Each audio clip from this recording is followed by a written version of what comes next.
Hey warriors, this is your daily hype buddy, Prof. Jeff, giving you a minute of motivation. Ikaw na kaya ang mabuting Samaritano sa makabagong panahon? Minsan ay hindi natin namamalayan na may mga taong sugatan sa ating paligid. Sugatan ang puso, balisa ang isip, nag-aagaw buhay, emotionally, financially, and spiritually. May kaibigan kang bigla na lamang tumahimik, ang iyong kapitbahay na laging pagod, ang mga taong humingiti sa iyo pero may mabigat na palang pinagdaraanan.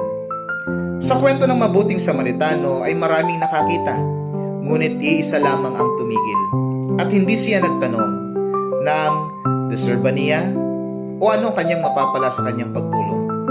Ang tanong ng Samaritano ay simple, paano ako makatutulong?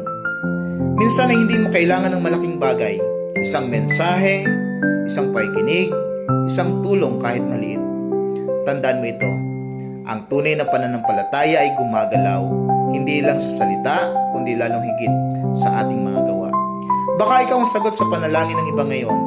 Baka ikaw ang nilagay ng Diyos sa tamang lugar, perpektong oras para makakita, magbigay ng compassion, mag-take ng responsibility, at magpakita ng mercy ng walang paghusga at puro pagmamahal. Kaya bago ka mag-scroll ulit, tanungin mo ngayong sarili, kanino ako pwedeng maging mabuting Samaritano sa ngayon? At gaya ng sinabi ni Jesus, humayo ka at gawin mo rin ang gayon. Remember to fuel your fire and find your purpose.